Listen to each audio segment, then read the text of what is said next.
Me So too. welcome to our next episode of the Chamber interviews, candidate interviews here at the North Phoenix Chamber of Commerce. We have the very distinct pleasure right now of spending a few minutes with Shawnna Bolick. Good afternoon. Pleasure to meet you. Likewise, thanks for inviting me to come on here. I'm not a big fan of Zoom, so I apologize if it's cutting in and out. We have some technology issues in our house. Several people are actually using the internet right now, so it's not a perfect world right now. Well, this looks like a clean take right now. So we're asking the same four questions of all the candidates. You're on the ballot for this November 3rd, 2020, here in North Phoenix, and you're an incumbent for Legislative District 20 here in North Phoenix, which is part of our chamber space. So the four questions we're asking, I'm going to start you out obviously with the first one. What differentiates you, Shawnna, from your opponent from a business perspective? Well, thanks for having me on again. I oppose a lot of these out-of-state funded ballot propositions that we're starting to see come in over the last several years, being forced onto Arizonans. Obviously, some of them got knocked off the ballot, but some of them are still on the ballot. Fortunately, the proposition from 2018 dealing with energy, that one lost the ballot box. It would have increased ratepayers' taxes and introduced California-style rolling blackouts to Arizona. So thankfully, that one went down. This year, there will be a job-killing proposition on the November ballot that will tax small business owners who file as C Corps for their businesses, and their taxes would ultimately be raised about 77%. I don't want to see Arizona move to being known as the 9th highest individual income tax rate in the country. So I will do all I can to ensure, that one does not go through. Prior to COVID and the government shutdowns, Arizona's economy was booming. I had a chance to actually do a manufacturing tour last fall around this time. And we toured, the West Valley. We went down to Tucson, and we could see everything that was booming. People could not find enough employees. We were working to figure out exactly how to address some of the workforce development issues, so going back to COVID, right? So fortunately, back in March, the Republican-led legislature passed some critical funding bills to address some of the COVID issues, to ensure that our state agencies stay funded. And then in May, the House reconvened to vote on a liability protection bill to help protect businesses and hopefully to allow schools to reopen. We all know how this story ends. Unfortunately, the Senate Democrats shut down the legislature, killing this bill and some other really good pro-growth bills that we had been working on during the interim last year, as well as earlier this session, that would have helped businesses and consumers alike. In 2019, Arizona conformed with the federal government's tax reform policies and helped address the Supreme Court's Wayfair decision. So the good news is I've been endorsed by the Arizona Chamber, the Greater Phoenix Chamber of Commerce, and the National Federation of Independent Businesses, both in 2018 and 2020. They like what my work is. I'm happy that they're endorsing me. I love meeting with their businesses, whether it's here, up in Flagstaff, down in Tucson. I've actually had a chance to go around the state and meet with some of them. And one other thing that differentiates me from my opponent is I'm not living off a taxpayer-funded pension, and I oppose these defined benefit pension plans. You did touch a little bit on COVID, and I'm going to jump around just a little bit to a question that I think is related to COVID that I think it's just timely and a right place to interject this here. But I know there's a lot of various opinions in the small business community about the forced wearing of masks and shutting down select businesses, et cetera. So I'd love to hear your thoughts on the facial covering mandates, on the shutdown of certain industries because of COVID, et cetera. How do you feel about all of that, and where do you see us heading here, at least short term? Well, in general, I do not favor unfunded government mandates at any level of government. I don't favor government entities picking and choosing one business over another as to who is quote unquote essential. Why should a big box business retailer be deemed essential, right? But a hairstylist, a gym owner, or local coffee shop owner or diner can't be open. I know the cost of doing business has drastically increased since March. Obviously you have a lot of cleaning that needs to go on, and some businesses are, offering free masks when you walk in to comply with the local county and CDC guidelines. None of that is lost on me whatsoever. I've spent some time helping both citizens and businesses since the pandemic. Citizens have been contacting, obviously, our office. The state government's not the same as Congress. Congress, you actually have like a full office in every single, congressman's office and senator's office that deals with constituent services. We don't really have that here in state government. And so we've been able to help a lot of individuals in our District 20 with unemployment insurance, basically maintaining their housing, stuff like that. Obviously, we have landlords who want to make sure that they're getting paid. Some of the landlords that I've talked to are, former veterans. Some of them are retirees, and this is basically their retirement. They invest in rental property, so we're making sure that obviously everybody gets paid. Also during this time, I did meet with some business owners who are not happy the fact that they weren't considered essential, right? So, one of them did sue the government to try to reopen. And, I just can't imagine, retiring, opening up, say, a gym, because I have a constituent in my district who is a gym owner and he retired out here. And basically he tried to reopen and he couldn't. It took him down to 10% occupancy rate of his gym in order to open. And I just don't think that's right. These businesses are already being forced to adhere to various government regulations. And, these business owners really need help navigating, some of the CARES Act programs that are out there, not hearing whenever, a judge tells you, well, you can't open now. Why should a judge tell you that your business can't be open? Were they there the day that they went and got a loan or second mortgage of their home to open that business? I don't think so. But now we're seeing ways to get around the legislature. You have the executive orders, obviously, and then you have judges stepping in. So that's kind of my take on the current COVID and, mandatory facial coverings and the shutdown of businesses right now. I could go on and on about this one. Do you have any legislative plans coming up that you think will impact businesses in your district during the next term? Either any new legislation that you're considering introducing, or is there anything that you want to repeal? Any legislation you think that might be blocking businesses from being able to function, other than what we just talked about here, but it's not exactly legislation? Right. Well, I'm constantly on a listening tour, whether I'm talking to my constituents, voters, business owners within our district or, around the state. I'm kind of a geek. I studied public policy in college and undergrad school, as well as grad school. I studied education policy and environmental policy. So I was very familiar with some of the environmental regulations that obviously businesses have to adhere to, even as young as about the age of 18, because that's what I was taking when I was in college.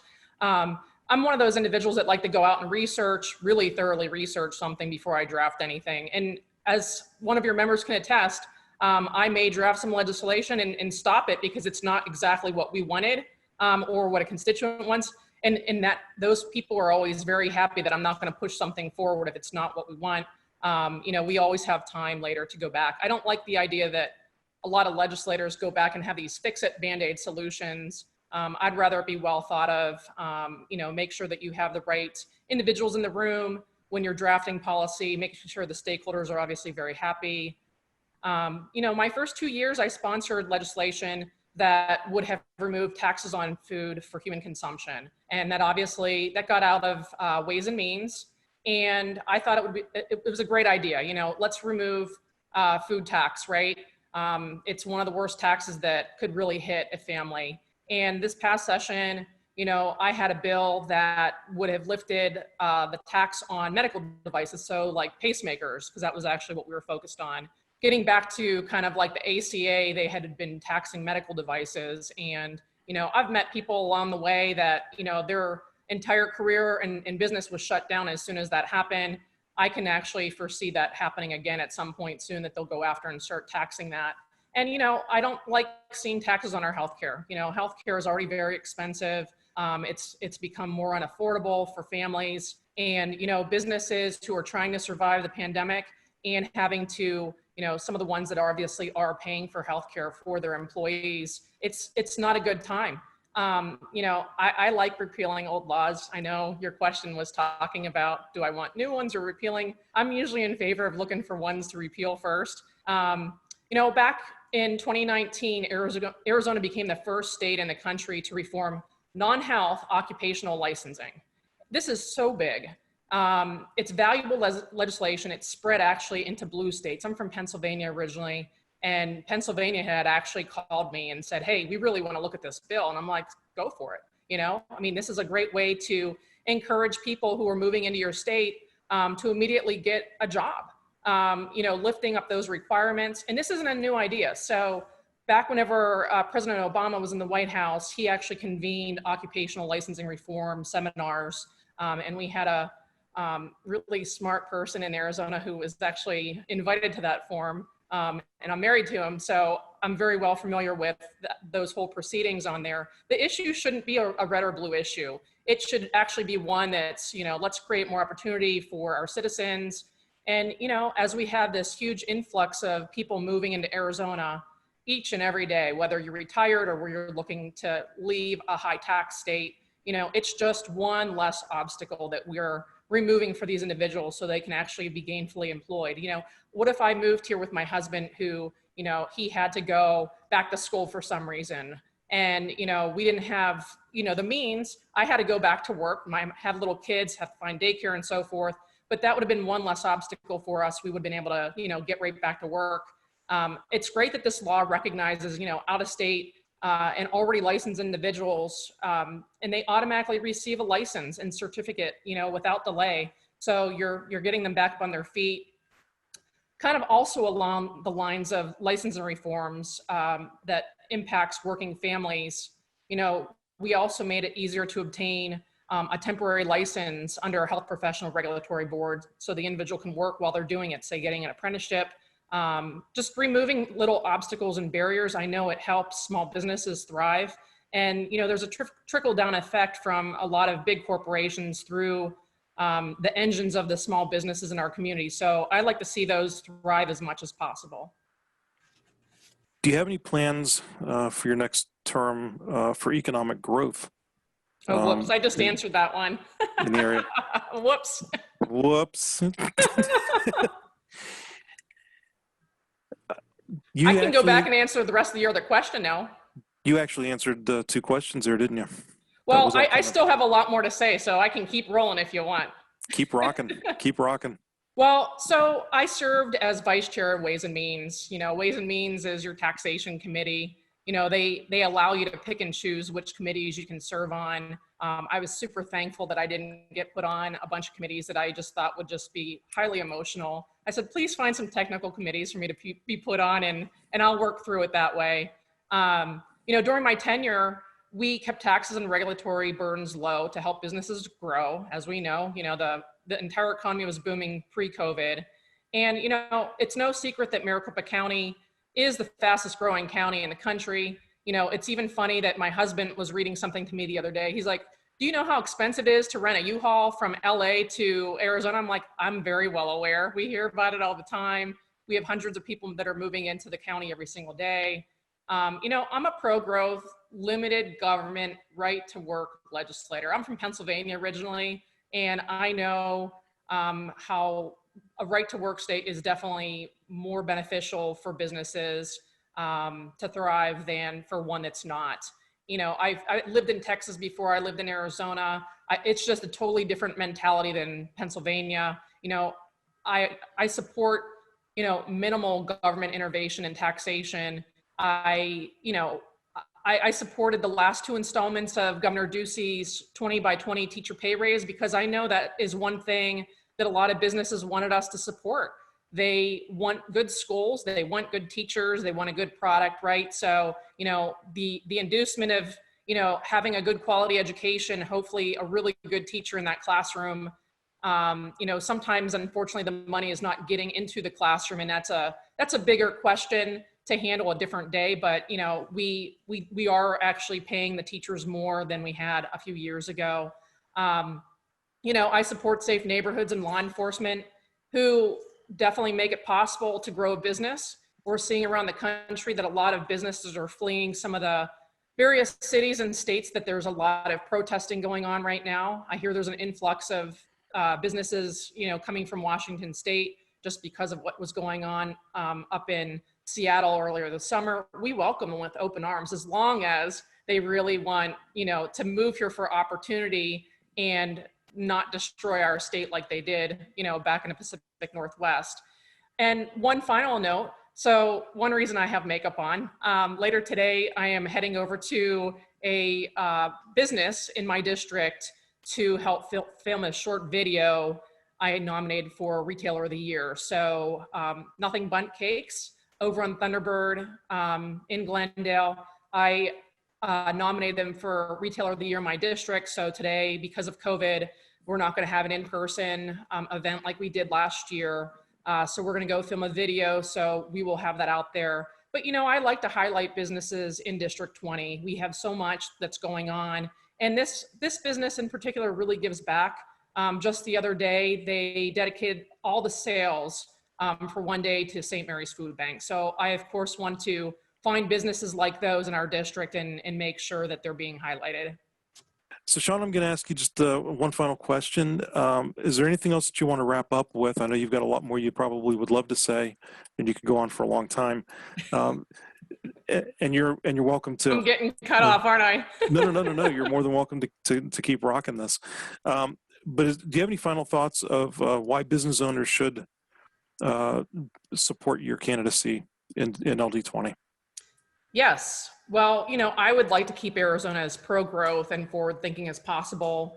I don't believe my opponent is as like-minded as I am when it comes to understanding the small businesses and, the chambers throughout the state and our local chambers as well. Now, our district's home to several school districts, several universities and community colleges.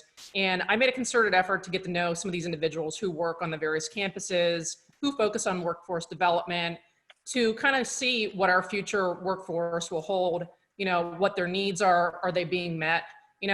I'm the only candidate running in LD20 with school-age kids. So my youngest is in high school and my oldest started college in August. So, I think it's important to be in touch with the next generation because our economy is rapidly changing. And sometimes I think we can kind of detect the change and trends just by talking with our own kids. And obviously business models have been upended, over the last few years with the various types of economies that are going on, the sharing economy, for instance. My kids gravitate towards a lot of the stuff on social media. And we see, again, a lot of these business models being turned upside down. And I think we need to be in tune with, what's coming up from the next generation and making sure that there's going to be jobs available for them. When I meet with constituents who own businesses, throughout the district and across the state, I always make sure to ask them, hey, are your needs being addressed by the legislature? If not, let me know what's going on. Here's my card. Some of your members probably know that I do listen a lot. I take a lot of notes. I answer questions as timely as possible. And, I think just because we don't really have constituent services, I try to just keep touch base with individuals in our district that I do meet. I'm one of those people that know that in order to be successful with this job, which is like my part-time job because I have another job outside of my family as well, you have to really listen to people and you have to never give up on educating yourself. So I did a lot of tours, right after I got elected last summer. I was on a lot of study committees, learning different issues. I did a tour to a couple different prisons. I went to manufacturing facilities. I kind of like to see where our little piece of the district fits in with the whole state, So we have a lot of partners across the state. Arizona has a great business climate, and I'd really hate to see it become less of a jobs magnet like it has been. So obviously, the voters in November will be able to decide what they want. Do they want to keep who's in power right now to keep the state moving in a forward direction, or are they going to potentially do a pause and say, well, we don't really know what we kind of want? Are we reading headlines and opinion polls, or are we going to actually look to see what's working in our community? Do they want to maintain safe neighborhoods? I mean, businesses need to have, police force, law enforcement, they're backing them up. We're all paying taxes to ensure that we have these different things funded. So, hopefully at the end of the day, I will be able to continue to work with the chambers as well as other people around the state and make good policy. And, you know, I'm not opposed to obviously repealing laws. I know I've said that a few times now. Awesome. Shawnna Bolick, LD20 candidate for this November. Thank you so much for sharing with us. Absolutely.